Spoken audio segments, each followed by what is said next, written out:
Hai semua, tahu tak apa itu negative statement? Negative statement adalah ayat yang mempunyai not di dalamnya. Jom tengok macam mana nak tukar ayat positif jadi negatif. 4 bentuk ayat positif. Yang pertama, ayat yang menggunakan verb to be. Yang kedua, menggunakan modal verb dan verb. Ketiga, menggunakan verb to have dan V3 iaitu perfect tenses. Yang keempat, menggunakan apa-apa kata kerja di dalamnya. Bagi kes pertama, ayat yang mengandungi am, is, are, was, were, untuk jadikannya negatif, kita cuma perlu menambahkan not selepas perkataan berikut. Hasilnya, am not, is not, are not, was not dan were not. Jom kita tengok contoh. I am tall, he is a doctor.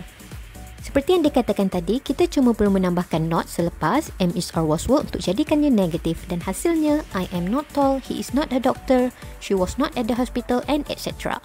Bagi bentuk kedua, ayat yang mengandungi modal verb seperti can, could, may. Untuk jadikan negatif, kita cuma perlu tambahkan not selepas perkataan berikut. Dan hasilnya, cannot, could not, may not, might not. Jom tengok contoh. I can swim in the sea, he could help her.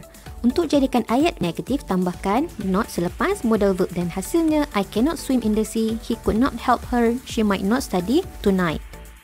Bagi bentuk ketiga, ayat yang mengandungi verb to have dan V3 di dalamnya.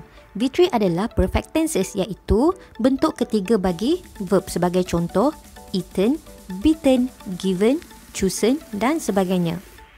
Untuk menjadikannya negatif, tambahkan not di antara verb to have dan V3 dan hasilnya has not, have not, had not.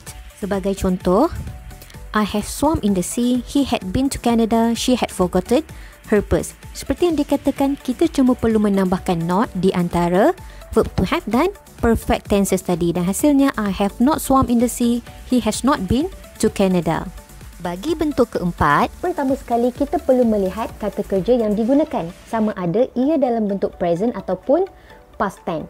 Untuk jadikan ayat ini negatif, kita perlu menambahkan verb to do dan not di hadapan kata kerja tersebut. Pemilihan verb to do iaitu do, does, did bergantung kepada tenses kata kerja. Sekiranya present, kita perlu memilih do atau does.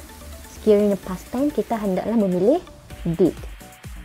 Perkara yang kedua adalah kata kerja yang diberikan di dalam ayat haruslah ditukar kepada bentuk kata dasar ataupun kata akar dan hasilnya do not eat, does not eat dan did not eat. Ingat, kata kerja perlu ditukar kepada kata dasar. Sebagai contoh, Alia swims in the sea, Ali and Abu know their new neighbor. Ayat pertama dan kedua adalah ayat present tenses. Oleh itu, pemilihan verb to do bergantung kepada subjek yang melakukan pekerjaan tersebut. Alia ialah singular, oleh itu kita akan memilih does. Ali and Abu adalah plural, oleh itu kita akan memilih do. Dan hasilnya, Alia does not swim in the sea, Ali and Abu do not know their new neighbor. Ingat, kata kerja perlu ditukar kepada bentuk root word. Lin and Alia meet her just now. They ate burger yesterday. Ayat ketiga dan keempat adalah ayat past tense. Oleh itu, kita akan menggunakan did not untuk menukarkan jadi ayat negatif. Dan hasilnya, Lin and Alia did not meet her just now. They did not eat burger yesterday. Ingat, kata kerja perlu ditukar kepada bentuk root word ataupun kata dasar. And that's it. We are done. Mudah saja kan? Remember, practice make perfect. So, give it a try before you forget. I'm Tutor Hawa, leaving you from Bright Burn Academy. Bye!